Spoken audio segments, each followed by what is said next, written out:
I'm Sean Thomas, I'm in New York, and this is Local Flight. Join me as we travel across the country to discover extraordinary bartenders and purveyors.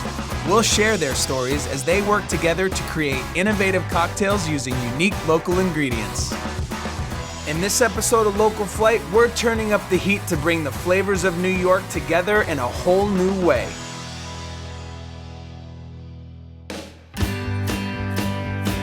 The Upper East Side was once known as the Silk Stocking District, and reference to the sophisticated set that built up the neighborhood during the turn of the last century, and it's still one of the most elegant neighborhoods in the country today. I'm meeting up with Rangini Bose at Seamstress, an outpost of historic decor meets cutting-edge cocktails at 75th Street and 1st Avenue. Tell me a little bit about your cocktail program. We tend to do takes on classics or kind of creative culinary, like our own infusions. I'd love to try something. So this is a take on the classic 50-50, but mine is kind of a springtime twist on it. Cool. Instead of the dry vermouth, I infused a white aperitif wine with apricots and cinnamon to give it a little bit more fruit character. First, I'm gonna add the chocolate mole bitters, 1.5 ounces of the apricot cinnamon infusion. For my gin, I use Bombay Sapphire. Juniper forward. Juniper forward, but it also has some great floral notes. Okay, I'm gonna add my ice. Give it a stir. Now we're gonna strain it. 2 garnishes on this. Okay. First one is a little bit of walnut oil just on the surface. I also want to garnish with some lemon oils. Just do a classic twist. Rim the glass with that. And I actually like to discard. Just the expression. Yeah, just the expression. Okay. And there you are. Thank you. What do you call this cocktail? I call it the My Fair Lady. My Fair Lady? Yeah. All right.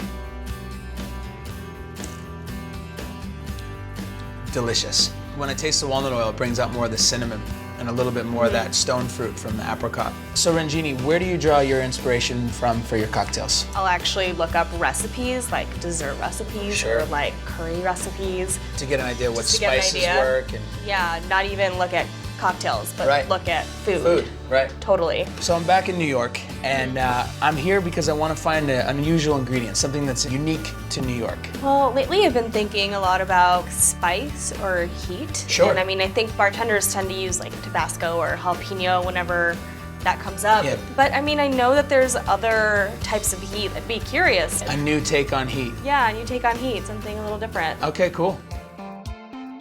At the first stop on our search for unusual heat, Rangini and I met up with Alan Kaufman, owner of the Pickle Guys. Alan's been a Lower East Side pickler for almost 40 years, and his store is one of the last standing in a long tradition of pickle shops in the neighborhood dating back over a century. You say you guys know the customers by order, is that true? I believe so. I believe he's got this one pegged. Hey Vic, what's this guy getting in the back, the guy in red? 2 sour pickles and 1 spicy pickle. So, Close. 3 in 1, not 2 in 1. 3 in 1. 3 in 1. He went up 1. He did go up 1. He changed it up today. Every year before Passover, Alan and his team make 1.5 tons of horseradish. It's such a huge quantity, they have to wear gas masks. Take a little time. You want to take all that? Oh, no. Like a champion, huh?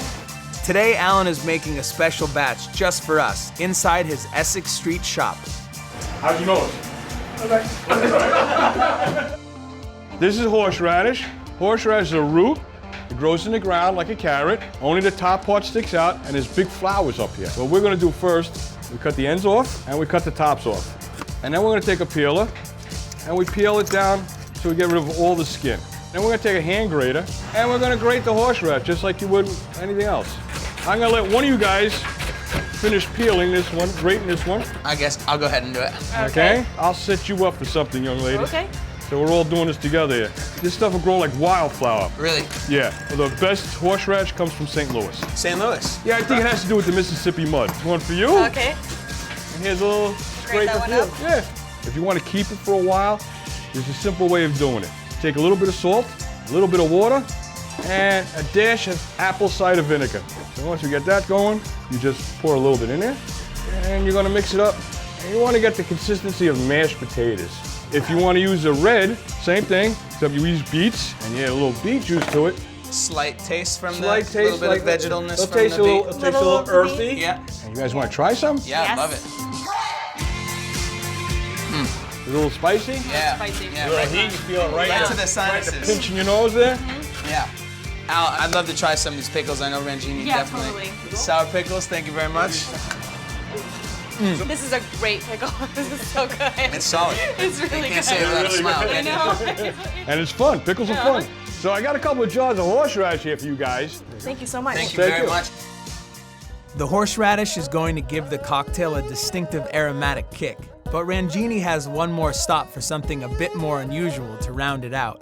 Our next stop, Cafe China, boasts a 1930s inspired interior where they serve an eclectic mix of Chinese favorites. And many of their dishes incorporate another source of unusual heat, the Szechuan peppercorn. Brought Sean here because I'm a big fan of Sichuan cuisine, and I know that Thank the peppercorns are a big component of it. So we Absolutely, were yes. thinking of maybe trying out some ways that you guys use it. Sure. Sichuan peppercorn leaves a numbing sensation around the tongue. For a taste of what the Sichuan peppercorn by itself Yep. tastes like, we start with the appetizer. So this is the duckton in peppercorn. Okay, So cheers. Cheers.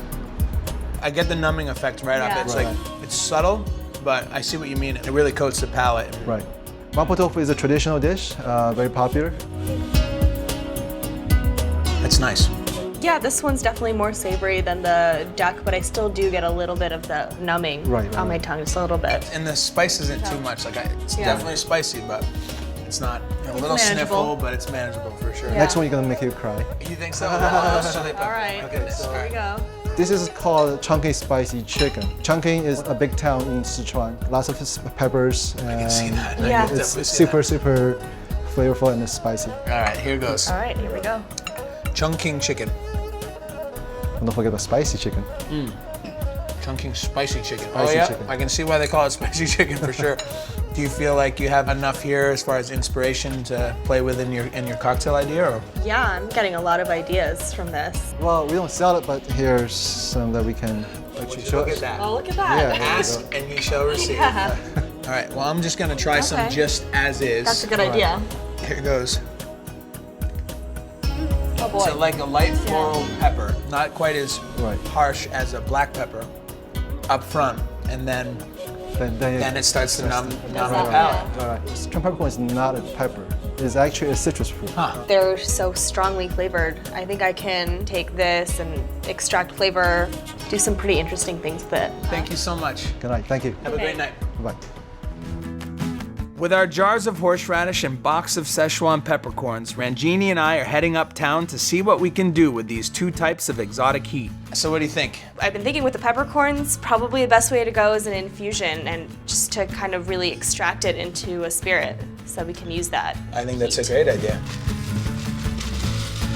Grey Goose is a great way to do this. Clean, neutral spirit to draw out some of that. Exactly. I like to do cold infusions. You kind of retain the more natural flavor of the ingredient. Sure, You're you kind of don't not cook cooking anything. it. Yeah. With how intense these peppercorns are, I don't think this will take too long. So agitate a little bit more, and I think we can just kind of put it to the side. So what are you thinking about this horseradish? I mean, it was really vegetal. Yeah. So I mean, obviously something like a Bloody Mary. I mean, is that the route you want to go, or what do you think? Since we're doing unusual things, maybe go unconventional and actually do a sour style. Classic sour? So I think, yeah, a classic sour. So citrus for a sour. Yeah, sure. I'm What do you think? gonna start with half an ounce of lemon juice. So thinking about bringing out the floral notes in the pepper. So luckily, I have this chamomile syrup that I make.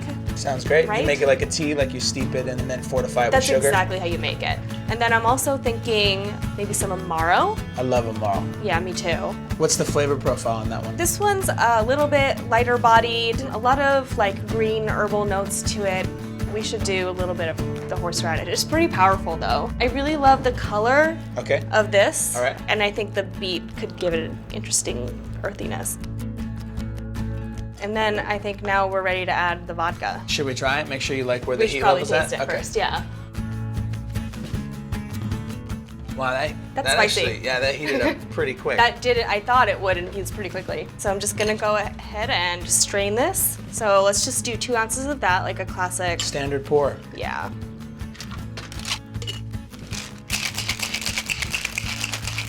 Oh, That's a beautiful that's color. really Look at beautiful, that. yeah. Maybe some of the peppercorns as a Okay. garnish. Thank you very much. You're welcome. Wow. That's incredible. It's interesting, so the lemon actually cuts through it and makes the horseradish almost taste like gingerwood. It's like very savory. And Right. I got one of those Szechuan peppercorns. It brings out the citrus way more, like if you actually chew one of the peppercorns. Success. It's a solid sour. Okay. Now, what do you think as far as the name? Well, we got all the ingredients on the Lower East Side. It's the East Side Story. Oh man, like the West Side Story. Exactly. Like But with this is East- the East Side. I love it. That's love it? great. Yeah, that's awesome. East Side Story. Yeah, cheers to that. Cheers. Join me next week in my hometown, Boston, Massachusetts, where the cocktails are wicked good.